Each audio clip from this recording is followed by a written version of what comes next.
Do you ever feel like you're stuck? Like things aren't going bad, but they aren't really going the right direction either? Well, today I want to talk about being stuck and what you can do to get things moving in the right direction. Hello, friends. My name is Eric Cloward, and welcome to the Stoic Coffee Break. The Stoic Coffee Break is a weekly podcast where I take aspects of Stoicism and do my best to break them down to their most important points.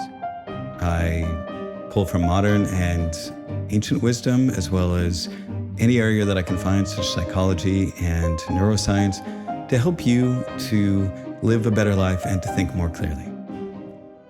This week's episode is called Languishing.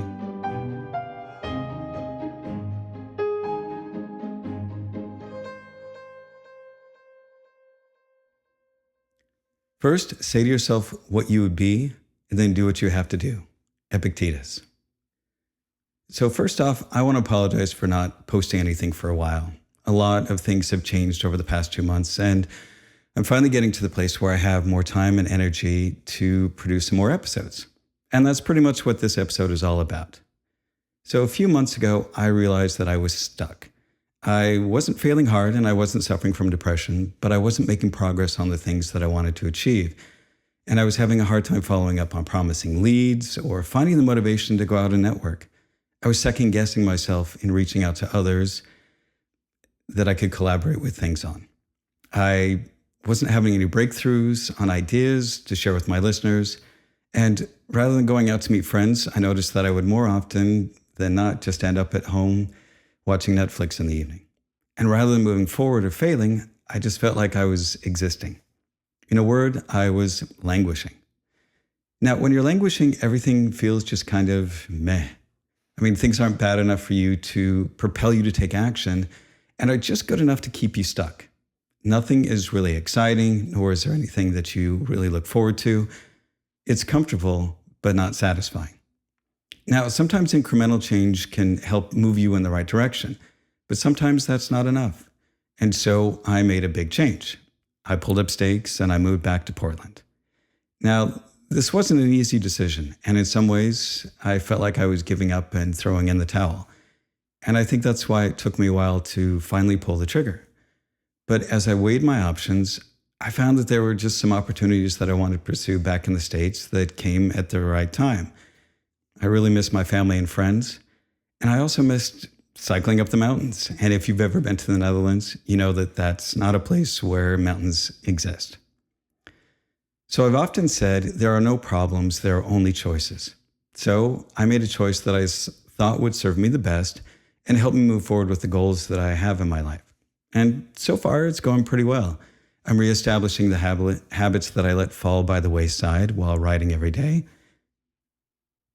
I'm reestablishing the habits that I let fall by the wayside, like writing every day. I'm spending time with my family and friends. I've been out cycling in the hills of Portland and working on getting back into shape. Each habit that I put back in place is just one more that helps me move in the right direction and get unstuck.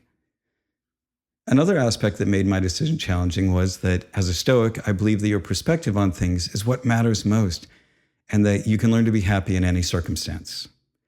So was my perspective on the way things going all wrong? Was I giving up too soon? Well, maybe. But Stoicism, contrary to what some may think, is not just accepting and putting up with things the way that they are. It's about understanding what is under your control and what choices you have control over. Just because circumstances exist doesn't mean that we can't make choices to change our external circumstances. Now, what it comes down to is that your circumstances and environment do play a big role in your mindset. And we Stoics like to think that we can often outthink any situation. And in a sense, we can by changing our internal perspective, which makes an impact on our mood and how we approach the challenges in our lives.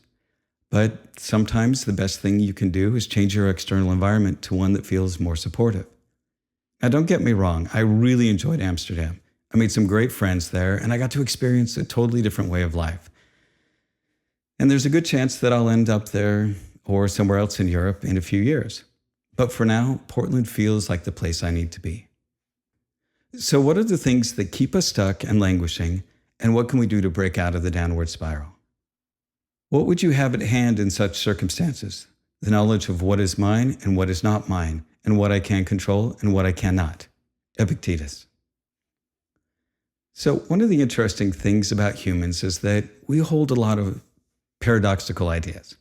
We want life to be interesting and exciting, which means that we want things to change. But at the same time, we struggle when things change and often complain about the same changes that make life interesting. This makes us resist change and put in as little work needed to deal with things when they change. And often we put off taking any action until things get too painful and we're forced to deal with them. I mean, how many times have you stayed at a terrible job simply because you didn't want to go through the effort to find a new one? How many times have you stayed in a relationship that was unhealthy, but the effort of leaving or improving it was more than you wanted to put in? The thing is that we get comfortable. We may not be happy or even like the situation that we find ourselves in, but we're comfortable with the way things are. And it takes effort to push forward and to make a change. It takes planning to imagine how things could be different, and then work on executing those plans. The inertia, or in this case, the lack thereof, keeps you in place. Imagine it's like trying to move a heavy rock. It takes a lot of work to get it moving in the first place, but once you do, the momentum of its own weight helps to move it through each new revolution, with much less effort on your part. Sometimes the path to achieve what we want can feel overwhelming. We may know where we want to be and what it'll take to get there, but we freeze on taking even the first step. I found that in many cases while I was trying to build my coaching practice. And I would have opportunities that would open up, but I'd find myself not taking them because I feared that I wouldn't be able to deliver the quality that I wanted. And rather than even try, I would feel imposter syndrome and let that get the better of me. While working on this episode and thinking about why I felt like I was languishing in Amsterdam, I realized the most important thing that kept me stuck. As I was trying to create a business, I realized that I had this deep-seated belief that no matter what I did, I was going to fail. And even though I know I have the knowledge and skills to be successful, there was this self-doubt that I just couldn't seem to shake. I kept switching from idea to idea, and because implementing a good idea takes time and energy, I would try something for a while, and when it didn't work out the way that I expected, I would switch to something else. Each failure, rather than helping me to refine my mission and figure out a better way to do something, made me less sure of my own skills and abilities. My confidence dropped, and I convinced myself even more that I couldn't succeed. And this is really hard to admit openly. I talk each week about how I use Stoic principles to deal with challenges and to push through self-doubt, and here I was overthinking things to the point where I wasn't taking any action. And this led to an even greater sense of failure because I wasn't doing the things that I advised others to do.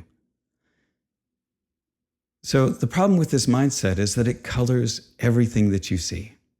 I even dismissed the wins that I had, like writing and publishing a book in less than a year, speaking at Google and ING about stoicism in the workplace. I began to dismiss these as lucky flukes and that they were just things that happened rather than the result of all the hard work that I put in over the years. Simply put, I became my own worst enemy. This is why the Stoics place such importance on understanding and choosing our perspective. Rather than seeing each setback as something to learn from, I started to see them as proof that I couldn't succeed. And each time we choose a perception, it becomes a stepping stone, paving our path forward, or a burden that we carry, making the journey seem even harder. So another important area to get out of languishing is your physical health. Personally, I think that a great deal of our mental suffering and struggles come from how we feel physically, because how we feel physically deeply colors how we view everything mentally. When we're sick, tired, or in pain, it takes significantly more effort to view things positively. We're more prone to exaggerating how bad things are when we don't feel well. We're less likely to take action because we're pessimistic that all of our actions will achieve the results we want.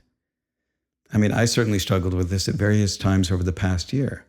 I felt tired almost all the time. I was eating healthy and going to the gym and walking several times a week, but I often felt like I was dragging just to get through the day. I'm not sure what the cause was, but I've been doing my best to get enough sleep, exercise every day, and reduce my alcohol consumption. The overall effort seems to be making a difference, and I've been having more and more positive days. So when you think about it, life is just a series of moments strung together. We often get so focused on the big events that we forget that most of our lives are just lots of one small thing after another. This is why the very small choices we can make over time have big impacts. And when I look back on this period, I see that I wasn't consistently doing the things that I knew would help move me forward. I wasn't reaching out to those who were interested in my coaching. I wasn't writing. I wasn't meditating. I wasn't even reading on a consistent basis, which always helps inspire me with new podcast episodes. I wasn't even playing piano, which is always something that helps me feel inspired and happy. Instead, I allowed myself to be distracted by other things like scrolling on social media or watching the latest Netflix series. And that sucked a lot of time away from doing things that I knew would serve me better in the long run. I also spent time on doing things that were good for me, like going to the gym and daily walks in the park, but I often used those to justify the time that I didn't spend on things that would have helped me be more successful in my career. It's like how we often justify eating a piece of cake after a workout, when we know that real progress is made by stacking more positives against the negatives, or else we just stay stuck. And the thing is that when you get into the habit of letting things slide, then oftentimes you feel like because you let opportunities pass that it's too late to even try. It feeds into a slow downward spiral that you don't even notice.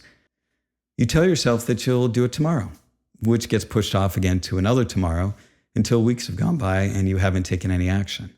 And this compounds the feeling that it's too late or that you've let too many chances go by. When you're stuck in this slow descent, the most important thing to do is take some action. You break the cycle by making a choice to do something, even if it's just a small step, even if it's just a single step in a different direction. You get up and you take some action. You sit down and you write a paragraph. You send out an email or shoot a 2-minute video. Then you do it again and again. Small actions accumulate results over time. Consistency is the complacency killer. I mean, did you lose an opportunity to act on something? So what? There will be more. Life is continually changing and things will always present themselves. But if you're not taking any action, then you'll surely miss them. Now, since I've been back, I've been writing every day, even if it's just a quick note on my community. I've set my alarm earlier so I get up and get the day started. I've been scheduling a workout every day, eating healthier, like I said, reducing my alcohol intake. Each of these little things has made a difference. Each small steps helps me develop a better mindset and act on the opportunities that are starting to appear. Now, sometimes you need to make big changes. Sometimes you really need to shake things up just to get unstuck, like changing something drastic in your environment. In my case, I moved from Amsterdam back to Portland. I could see that if I stayed there, I would probably continue doing exactly the same things that I was doing and end up getting nowhere. Now, there are a lot of other factors that I mentioned, like wanting to spend time with my family, especially my kids. My mother is also getting older, and I don't know how much time I will have with her. I also miss cycling in the mountains, and that's something Amsterdam will never be able to offer. I was also very lonely. I made some great friends in Amsterdam, but I never really found my tribe because I was working for myself and I spent most of my time alone at home. I'm a very social person, and I love spending time around people, and not having a group of friends or family to spend more time with was really starting to take its toll on me. Now, this was not an easy decision. There was a feeling that somehow I had failed and that moving back to Portland, I was admitting defeat. But as with all things in life, that's just a perspective that I was creating. But as my friend Trevor pointed out, how many people just pick up and move to Europe for 18 months in a country they don't know anyone or speak the language or even have a job? I did it. And while it may not have turned out the way I wanted, it certainly was an adventure. And there's no reason I can't move back at a future time. So being back in Portland has been interesting. It feels both familiar and yet foreign at the same time. Things are familiar in the same way, yet I also noticed all kinds of changes, like new buildings and restaurants. I've been cycling to new areas that I had never explored when I lived here before. But most importantly, I feel more supported here. I've been meeting up with friends and family. And for now, it's the environment I need to get things back on track. And the timing worked out well because I've been able to help my mom with some health issues that she's been having and spend more time with her. She just turned 80, and I'm honestly not sure how much time that I have left with her. So there you have it. Now, this has not been an easy episode to write. It's tough to admit when you feel like you failed at something big. But as I've often said, failure is just missed expectations, and you're the one who sets those expectations. I've been taking time to look over the last year and a half and see what I could have done better. I'm appreciating the fact that I was brave enough to pick up and move to a foreign country and try to create a different life, even if it didn't work out as I had hoped. Most importantly, I'm using that disappointment that I feel to be the driver to take action and do the hard things that I previously avoided. I can't change what happened in the past, but as they say, past performance is not a predictor of future outcomes. I can make new choices and ask for help instead of trying to do it all on my own. I can take action and forge a new path with a better support system. Now, we all get stuck in life, and the worst part is when we allow ourselves to stay stuck. When we know we can take action, but we don't, which leads us to feeling stuck and disappointed in ourselves. But let me tell you this, action is the antidote to anxiety. If you're stuck, think about what actions you can take. List out the things you can do, both big and small, and choose one to do each day. Also, make sure that you take actions that improve your health. Take walks, go to the gym, and eat your vegetables. Remember, each day is another opportunity to try again. And each day is another day to move forward with a little more wisdom, a little more courage, and a bit more grace for ourselves. And that's the end of this week's Stoic Coffee Break. As always, be kind to yourself, be kind to others, and thanks for listening. Also, if you haven't picked up my book, Stoicism 101, I would appreciate it if you would. You can find out more information at my website at stoic.coffee. You can also sign up for and join my community, which is called Building the Unbreakable. Thanks again for listening.